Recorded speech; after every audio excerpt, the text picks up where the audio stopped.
ঢপাংসুর ঢপবাজি। মিথ্যেবাদী ছোট লোক একখানা। 2021-এর নির্বাচনে গোটা রাজ্য জুড়ে যখন তৃণমূলের হাওয়া, দিদি যখন 213টা সিট নিয়ে ফেরত এলো, তখন ভগবানপুরে বিজেপি জিতলো। এবার ভগবানপুরে যেদিন ভোট হচ্ছে, এখানকার প্রচুর কর্মীর ফোন আমি পেয়েছিলাম, আমার মনে আছে, আমাদের ছাত্রকর্মী যুবকর্মীরা বলছে, দাদা গুন্ডা দিয়ে বুথ দখল করে বিজেপি ছাপ্পা মারছে। भाई साहब कुछ ज्यादा नहीं हो गया ये? मतलब कुछ भी নমস্কার, আমি অভিজিৎ। আপনারা দেখছেন আমার ছোট্ট ইউটিউব চ্যানেল মেদিনীপুরের পোলা। তো আজকের ভিডিওর প্রধান টপিক হচ্ছে ঢপাংসুর ঢপবাজি। মিথ্যেবাদী ছোট লোক একখানা। ভোট যতই সামনের দিকে এগিয়ে আসছে, ততই ঢপাংসুদের ঢপবাজি আরো বেড়েই চলেছে। তো চলুন আজকের ভিডিওটা শুরু করা যাক। চলো ভাই। 2021-এর নির্বাচনে গোটা রাজ্য জুড়ে যখন তৃণমূলের হাওয়া, দিদি যখন 213টা সিট নিয়ে ফেরত এলো, তখন ভগবানপুরে বিজেপি জিতলো। ঢপাংসুদের কথা মতো রাজ্যে কোনো বিরোধী দল থাকা চলবে না, একদম রাজ্য বিরোধী শূন্য হওয়া চাই। আর কেবলমাত্র একটা জায়গাতে বিরোধী দল জিতে যাওয়ায় ঢপাংসুরা ঢপবাজি করেই চলেছে। এবার ভগবানপুরে যেদিন ভোট হচ্ছে, এখানকার প্রচুর কর্মীর ফোন আমি পেয়েছিলাম, আমার মনে আছে, আমাদের ছাত্রকর্মী যুবকর্মীরা বলছে, দাদা গুন্ডা দিয়ে বুথ দখল করে বিজেপি ছাপ্পা মারছে।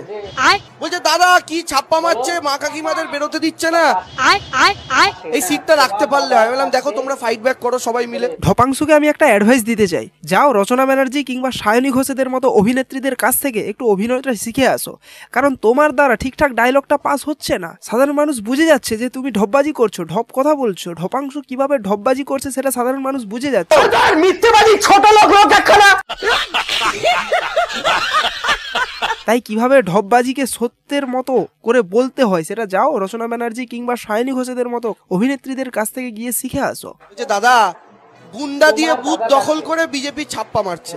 বলছে, দাদা কি ছাপ্পা মারছে, মা কাকিমাদের বেরোতে দিচ্ছে না। ঢপাংসুকে সেখানকার মানুষজনেরা ফোন করে বলেছিল যে, দাদা আপনি এখানে আসুন, কালীঘাটে যেরকম আপনি গেটের সামনে শুয়ে থাকেন, আপনাকে সবাই মারিয়ে মারিয়ে চলে যায় পাপোসের মতো, ঠিক একই রকম ভাবে আমাদের এখানেও ভোটের দরজার সামনে গেটের সামনে আপনি শুয়ে থাকবেন, আসুন। এই ঢপাংসু যে আবার একদিকে চটি চাটতে খুব ভালোবাসে। আর আমি তো গর্ব করে চটি চাটি, আমার কোনো অসুবিধা নেই। বাংলার চটির অসাধারণ স্বাদ, আমরা বাংলার চটি চাটবো। আবার অপরদিকে কালীঘাটের পাপোস হতেও খুব ভালোবাসে। মিথ্যেবাদী ছোট লোক একখানা। তো এই ঢপাংসু তথা কালীঘাটের পাপোস তথা চটি চাটা আর কি কি বলছে চলুন শুনে নেওয়া যাক। প্রচার চলাকালীন তো আমাদের প্রচুর মানুষকে মারধর করা হয়েছে।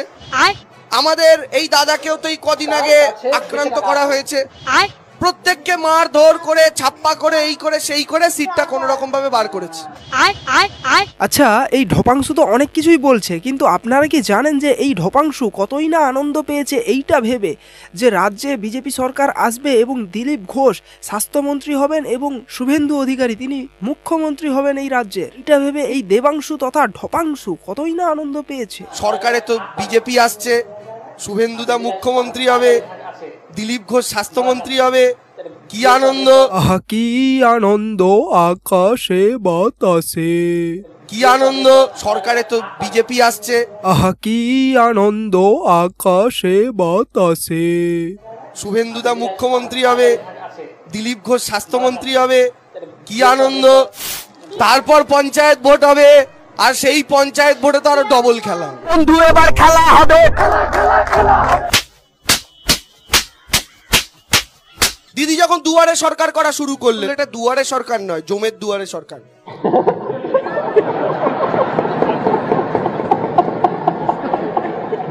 আচ্ছা, এই কালীঘাটের পাপোসটা বর্তমান সময়ে কোথাকার পাপোস? হ্যাঁ, তমলুকের পাপোস। মিথ্যেবাদী ছোট লোক একখানা।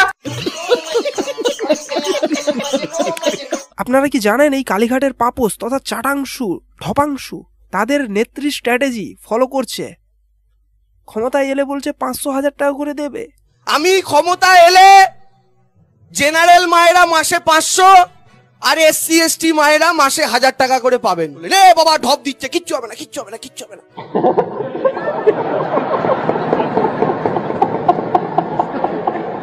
দাদা চুরি কাকে বলে শোনো, আমি একটা অঙ্ক বলি। হ্যাঁ, ঢপাংশু চুরি কাকে বলে কিংবা চুরির অঙ্কটা খুব ভালো জানে, কারণ ঢপাংশু তো এসছে ওই দল থেকেই, যে দলের কিনা একের পর এক নেতা দুর্নীতির দায়ে, চুরির দায়ে জেলের মধ্যে ঢুকছে। চোর হোক জাত ভালো।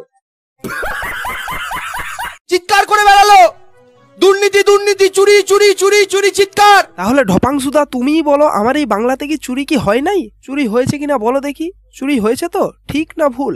ঠিক তো। আমরা সকলেই জানি ভোট খুব সামনেই চলে এসছে, আর যার কারণে এই ঢপাংশুদের ঢপবাজি আর থামার নামই নিচ্ছে না, ঢপবাজি বেড়েই চলেছে। আপনারা টিভি খুলছেন, টেলিভিশন খুলে কদিন ধরে দেখছেন শুধু তৃণমূল কংগ্রেস আর মমতা বন্দ্যোপাধ্যায়কে নিয়ে এদের যাবতীয় কুচ্ছা, যাবতীয় নোংরা ভাষা, এই স্তরে আজকে রাজনীতি নেমে গেছে। একজন মহিলা মুখ্যমন্ত্রীকে কোন রকম কটূক্তি করার হাত থেকে এরা ছাড়ছে না। ঢপাংশুরা কি বলছে? বলছে যে টেলিভিশন খুললেই আমরা কি দেখতে পাচ্ছি যে তৃণমূল কংগ্রেস কিংবা তাদের যে নেত্রী মমতা ব্যানার্জি, তাকে নাকি বিজেপিরা খুব কুৎসা করছে, বিভিন্ন রকম উল্টোপাল্টা কথা বলছে। শুধু তৃণমূল কংগ্রেস আর মমতা বন্দ্যোপাধ্যায়কে নিয়ে এদের যাবতীয় কুচ্ছা, যাবতীয় নোংরা ভাষা, এই স্তরে আজকে রাজনীতি নেমে গেছে। সত্যিই যদি তাই হয় তাহলে ভাই এটা কি? তাহলে আমি না খেতে পেয়ে মরে যাব, তবুও আমি বলে দিচ্ছি যে আমি ওর মধ্যে যাব না। ঢপাংশুদের নেত্রী এটা বলার পর আবার কি বলছে? সালাটা নাকি আমাদের কমন ল্যাঙ্গুয়েজ। এটা আমাদের common language, but I withdraw that. আপনারা একটু কমেন্ট করে জানাবেন তো, is it hour common language? Sorry, আমি উইথড্র এ ওয়ার্ড আমার মুখ দিয়ে বেরিয়ে গেছে। রাগের চোটে, রাগ শান্ত করা উচিত। আমি ভদ্র ভাষায় কথা বলতে পছন্দ করি। একটা রাজ্যের যিনি প্রধান, একটা রাজ্যের মুখ্যমন্ত্রী, তার মুখ দিয়ে নাকি রাগের চোটে সালা বেরিয়ে যাচ্ছে, ভাবা যায়? নরেন্দ্র মোদীর 2-4টে কুকুর আছে, একটা কুকুরের নাম সিবিআই, একটা কুকুরের নাম ইডি। বলছে এই ছুটু ছুটু যা কামড়ে, তোকে কি কামড়া, যা যা যা। যার নিজের মুখের ভাষাটারই ঠিক নেই, সে কিনা অপরকে মুখের ভাষা সম্পর্কে জ্ঞান দেয়, ভাবা যায়? অনেকে আমায় সাংবাদিকরা জিজ্ঞাসা করেন কোথাও গেলে যে দেবাংশু পঞ্চায়েতে কি আবার খেলা হবে? আমি বলি হবে না। কেন হবে বলুন? খেলতে গেলে তো উল্টো দিকে টিম লাগে, আমাদের টিম কোথায় উল্টো দিকে?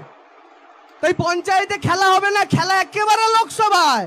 বিজেপির 18টা উইকেট আছে, 2-1টা উইকেট পড়ে গেছে এমনি এমনি, সেই উইকেটগুলোকে ফেলতে হবে। তাই ভালো করে বোলিং এর প্র্যাকটিসটা করতে হবে, তো সুইং ইয়র্কার যা পারবেন করে 18টা উইকেট ফেলতে হবে। এই ঢপাংশু বিজেপির উইকেটগুলো তোলার আশায়, উপরে ফেলার আশায় তমলুকে নিজের উইকেটটা ইয়র্কার বলে না সামলাতে পেরে ভেঙে পড়ে, উল্টে পড়ে উইকেটটা। সুইং ইয়র্কার যা পারবেন করে 18টা উইকেট ফেলতে হবে। আমার মতে এই ঢপাংশুর আগে অন্যের উইকেটের কথাগুলো না ভেবে আগে নিজের উইকেটটা টিকিয়ে কিভাবে রাখবে সেই ব্যবস্থা করা উচিত, তার সম্পর্কে ভাবা উচিত যে আগে নিজের উইকেটটা কিভাবে তমলুকে টিকিয়ে রাখবো। ঠিক 2024 সালের 15ই আগস্ট আমরা দেখতে চাই লালকেল্লার ওই সিঁড়ি দিয়ে একজন হাওয়াই চপ্পল পরা মহিলা গট গট করে ওপরের দিকে উঠে যাচ্ছেন, দেখে তৃপ্তি পেতে চাই। আর তারপরের দিন মরে গেলেও আর কোনো বাঙালির দুঃখ থাকবে না। দেবাংশুর এই স্বপ্নটা এ জন্মে হয়তো স্বপ্নই থেকে যাবে। 2024 সালের 15ই আগস্ট আমরা দেখতে চাই লালকেল্লার ওই সিঁড়ি দিয়ে একজন হাওয়াই চপ্পল পরা মহিলা গট গট করে ওপরের দিকে উঠে যাচ্ছেন।